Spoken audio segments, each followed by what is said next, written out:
U ovom videu pogledajte kako napraviti alat za oštrenje noža na mašini za meso. U prvom delu vidjet ćete alat za oštrenje noža, a u drugom delu oštrenje rešetke. Alat se sastoji od jednog šrafa Fi10, jedne opruge, podloške i matice. Sve zajedno stavlja se na stubnu bušilicu i oštrenje se vrši na vodenom brusnom papiru. Ako nemate majstora koji bi vam naoštrio ovakav nož, možete to i sami. Ako baš želite to da uradite sami, pogledajte ovaj video kako to izgleda i kako da to uradite. Izmerite unutrašnji prečnik noža, a na samoj glavi šrafa zužite tako da nož ulazi u samu glavu šrafa.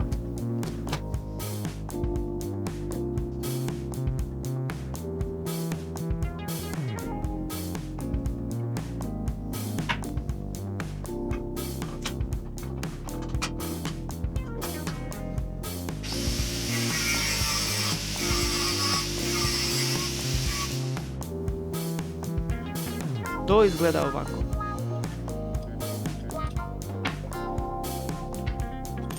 U šraf stavite podlošku, zatim oprugu i opet podlošku.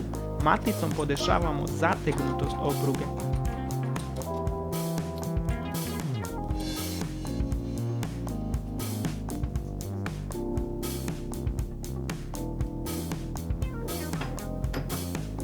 Opruga zajedno sa podloškom pritiska nož na dole i na taj način se ostvaruje blago pritiskanje noža na brusni vodeni papir.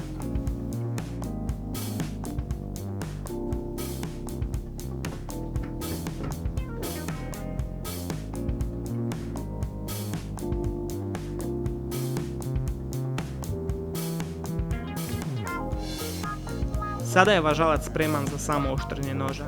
Alat stavimo na stubnu bušilicu. Za oštrenje ja koristim mermernu ploču. Jedna strana je veoma glatka i ravna, a to nam i treba. Zbog toga mermer je idealno rješenje. Još jedna stvar jeste broj obrtaja bušilice. Kada se oštri na vodenom brusnom papiru nije potreban veliki broj obrtaja.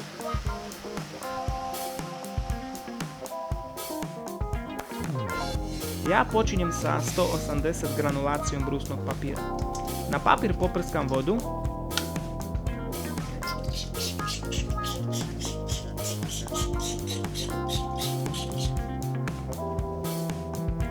I evo vidite kako izgleda nož pre prvog oštrenja.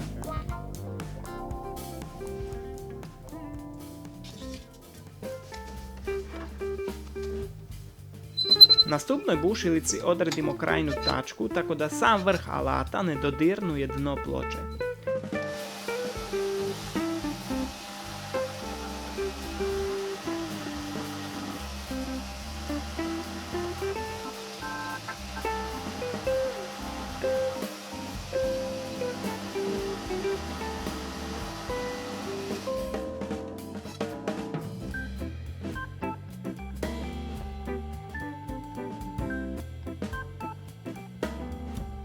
Kada pređem sa prvom granulacijom, onda idem na 240 granulacije, pa 320 granulacije i tako nastavljam redom granulacije 400, 800 i ponovim postupom.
Na kraju granulacijom 1000.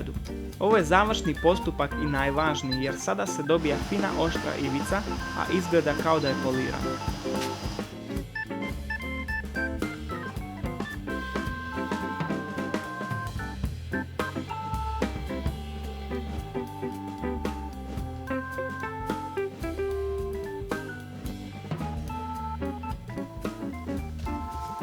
Preporučuje se i oštrenje bočne ivice, ručno šmirglom ili mašinski.